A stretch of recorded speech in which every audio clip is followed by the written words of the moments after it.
Class শেষ করে বের হব, তখনই দেখি মায়া নামের মেয়েটা একটা ছেলেকে বেরহেমভাবে হকি স্টিক দিয়ে মারছে, আর সবাই তাকিয়ে তাকিয়ে সেই দৃশ্য দেখছে, কিন্তু কেউ ছেলেটাকে উদ্ধার করার জন্য এগিয়ে যাচ্ছে না।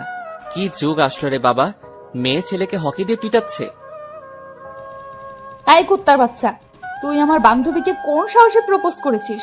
তুই কি জানিস না এই কলেজে মায়া নামক কোনো কালনাগিনী বসবাস করে? তা জানা সত্ত্বেও তুই কোন সাহসে রিমিকে প্রপোজ করেছিস?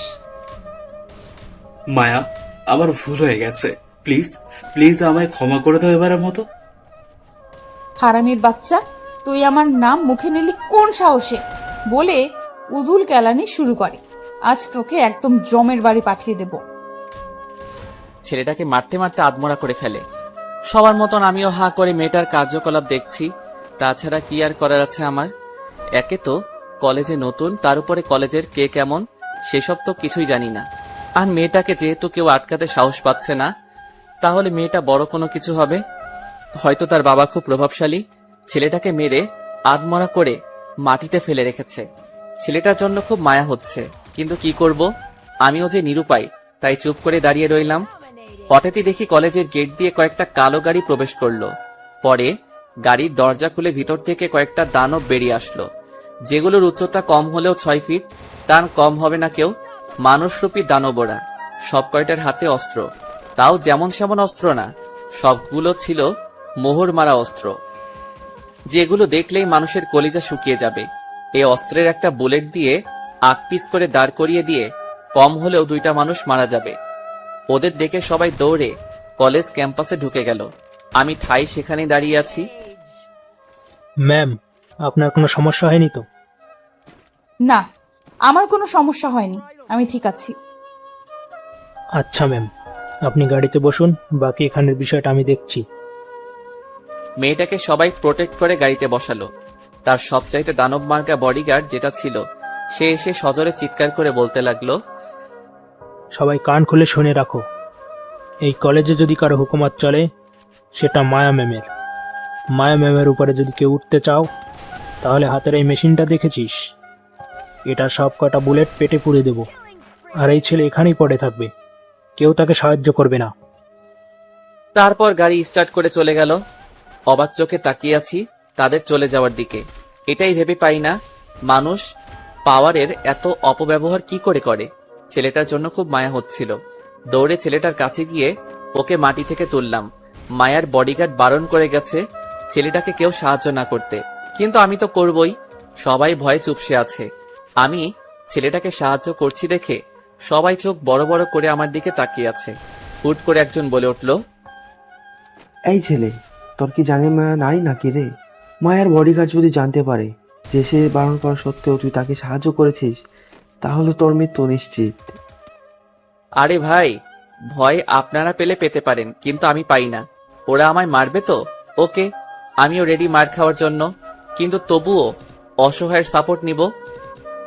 এই ছেলে, তুই মনে হয় কলেজে নতুন, হ্যাঁ তো। এই জন্যই তো এত ওরা ওরা ভাব গায়। কিছুদিন থাক কলেজে, তারপর জেনে যাবি মায়াকে আর তার পাওয়ার কতটুকু। ভাই হাসালেন। দুনিয়ায় তাহলে এখন পাওয়ারের খেলা চলে। হাই রে দুনিয়া। আর ভাই, আপনি আমাকে নিয়ে টেনশন করতে হবে না, আমারটা আমি দেখে নিব। ভাই, তোর কলিজা আছে বলতে হবে। মুচকি একটা হাসি দিয়ে আমি আমার কাজে ব্যস্ত হয়ে পড়লাম। ছেলেটাকে হাত ধরে উঠিয়ে নিয়ে গিয়ে সিএনজিতে তুললাম। ছেলেটার অবস্থা বেশি একটা ভালো না, নাক মুখ দিয়ে অনবরত ব্লিডিং হচ্ছে। সিএনজি নিয়ে সোজা হসপিটাল। হসপিটাল নিতে নিতে সে জ্ঞান হারিয়ে ফেলে। রাত বাজে 10টা। আমি এখনো ছেলেটাকে নিয়ে হসপিটাল। 11টার দিকে ছেলেটার জ্ঞান ফিরে আসে। তার আশেপাশে কেউ নাই। নার্স আমায় ডেকে বলল তার জ্ঞান ফিরেছে। আমি কেবিনের বাহিরে ছিলাম। কেবিনে গিয়ে দেখি আসলেই তার জ্ঞান ফিরেছে। সে আমায় দেখতে পেয়ে অবাক চোখে তাকিয়েছে আমার দিকে। ভাই, জানি না তুই কে আর তুই কেনই বা আমার বাঁচিয়েছিস, তবে এটা বলবো, তুই আমার জীবন বাঁচানোর জন্য দেবতা হয়ে এসেছিস। আরে ভাই, কি বলছো এসব? আমার কর্তব্যবোধ থেকে আমি তোমায় বাঁচিয়েছি। তুই যেটাই বলিস না কেন, তবে সত্যি এটাই যে আমাকে বাঁচানোর জন্যই খোদা থেকে পাঠিয়েছে। আজ তুই না থাকলে হয়তো সেখানে আমি মরে পড়ে থাকতাম, কেউ আমায় বাঁচানোর জন্য এগিয়ে আসতো না। আর তার থেকে বড় কথা, তুই এখনো হসপিটালে আমার জন্যই পড়ে আছিস। কে ভাই তুই? আর কোথায় থাকিস? তোকে তো আগে কোনোদিন আমাদের কলেজে দেখিনি। আমি আকাশ মাহমুদ। এই শহরে আমি নতুন। তোমাদের কলেজেও আজ আমার প্রথম দিন। আর থাকি কোথায় সেটা এখনো নিশ্চিত করে বলতে পারবো না। তবে রাতে গিয়ে বাসা খুঁজবো, পেয়ে গেলে তোমায় উত্তর দিয়ে দিব আমি কোথায় থাকি। ভাই তুই শহরে নতুন, তোকে হয়তো কেউ বাসা দেবে না, তবে তোর চিন্তার কোনো কারণ নেই। আমি আছি তোর পাশে। তুই আজ থেকে আমার ঘরে থাকবি। থাকা খাওয়া নিয়ে কোনো টেনশন নেই তোর। আরে ভাই কি বলেন, আমি বাসা খুঁজে নিব, তোমার শুধু শুধু টেনশন করতে হবে না। ভাই মনে আঘাত দিস না। তুই আমার জন্য যা করেছিস, বললাম তো, সেটা কেউ করতো না। প্লিজ তুই না করিস না। আচ্ছা ভাই, তোমার বাসাতেই থাকবো। খুবই খুশি হলাম রে। আচ্ছা, তুই কোন ইয়ারে অ্যাডমিশন নিয়েছিস? আমি অনার্স দ্বিতীয় বর্ষে অ্যাডমিশন নিয়েছি। আরে কি বলিস?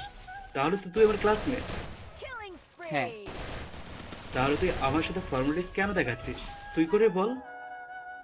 আচ্ছা ঠিক আছে, কিন্তু তোর নামটাই তো জানা হলো না। তোর নাম কি রে? আমার নাম প্রান্ত। তোর বাসায় কে কে আছে রে? আর আগে কোথায় থাকতি? বাসায় কেউ নেই। আর আগে কোথায় থাকতাম বলতে, একটা বাসা ছিল আমার, কিন্তু সেটা সমস্যার কারণে ছেড়ে দিয়ে চলে আসছি। আচ্ছা, তুই চাপ নিস না।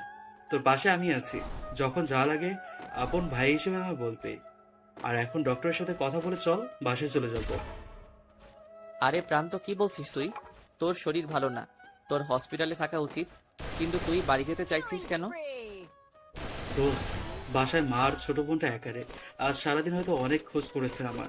এখন না গেলে খুব টেনশন করবে রে। কি আর করা, প্রান্তর জন্য ডাক্তারের সাথে কথা বলতে হলো। পরে ওকে নিয়ে ওর বাসায় চলে গেলাম। বাসায় যাওয়ার সাথে সাথে তো প্রান্তর মা, সে কি কান্না! আরে মা, কান্না করছো কেন? দেখো, আমার কিছুই হয়নি, শুধু একটু অ্যাক্সিডেন্ট করেছি। প্রান্ত ওর বাসায় মিথ্যা বলেছে, তবে কারণটা আমি জানি। সে হয়তো বাসায় টেনশন দিতে চায় না। সে তার মায়ের সাথে আমার পরিচয় করিয়ে দিল। মা, আজ থেকে আকাশ আমাদের বাসায় থাকবে। এই ছেলে না থাকলে আজ তোমার ছেলে হয়তো মরেই যেত। আর তাছাড়া ওরও থাকার জায়গা নেই। শহরে এসছে লেখাপড়া করার জন্য। আজ প্রথম দিন ক্লাস করে বাসা খোঁজ করার কথা ছিল, কিন্তু সে সারাটা সময় আমার সাথে না খাইয়ে হসপিটালে কাটিয়েছে। বাবা, তোমায় কি বলে যে ধন্যবাদ দিব তা আমার জানা নাই। তবে আজ থেকে এই বাসায় তুমি আমার ছেলের মতোই থাকবে। ওনার কথা শুনে ভিতরটা খুশিতে ভরে গেল। নিজের মা নাই, কিন্তু অন্য একটা মায়ের মতন মানুষকে পেয়ে গেলাম। প্রান্তর মা খাবার দাবারের ব্যবস্থা করলো, দুজনে মিলে খেয়ে নিলাম। প্রান্তর মা ওকে খাইয়ে দিচ্ছে। এটা দেখে নিজের জন্মদাত্রী মাকে খুব মিস করতে লাগলাম। চোখ মুখ পুরো কালো হয়ে গেল। এটা হয়তো প্রান্তর মা বুঝে নিয়েছে। বাবা, আমি কিন্তু কিছুটা আন্দাজ করতে পারছি। তোমায় আগেই বলেছি তুমি আমার বাসায় আমার ছেলের মতোই থাকবে। হা করো, আমি তোমায় খাইয়ে দিচ্ছি। উনি আমায় খাইয়ে দিচ্ছে, চোখের জল যেন ঝর্ণার মতন বয়ে পড়বে এখন। তাও নিজেকে কন্ট্রোল করে নিলাম। খাওয়া দাওয়া শেষে আমাকে একটা রুম ঠিক করে দিল। বাবা, আজ থেকে তুমি এখানেই থাকবে। রুমে এসে নিজের ব্যাগটা রেখে বিছানায় গা এলিয়ে দিয়েছি। সকালবেলা ঘুম থেকে উঠে নামাজ পড়ে নিলাম। পরে রেডি হচ্ছি কলেজের জন্য। তখনই প্রান্তর আম্মু এসে বলল, আকাশ নিচে নাস্তা লাগিয়েছি, যাওয়ার আগে খেয়ে যাবে কিন্তু। আচ্ছা আন্টি। নাস্তা করে আমি কলেজে চলে আসলাম। প্রান্ত কলেজে আসেনি, আর আসবেই বা কি করে? মায়া গতকাল তার কি হাল করেছে। আমি কলেজের গেট দিয়ে ঢুকতে ধরবো, তখনই দেখি কলেজের ক্যাম্পাসে মায়ার বডিগার্ড সহ আরো প্রায় শতাধিক চেলাপেলা বসে আছে। আর মায়া টেবিলের উপরে পা তুলে বসে আছে। আমি তাদের দেখেও না দেখার ভান করে কলেজে প্রবেশ করতে ধরলাম, কারণ ওদের দিয়ে আমাকে কাজ কি?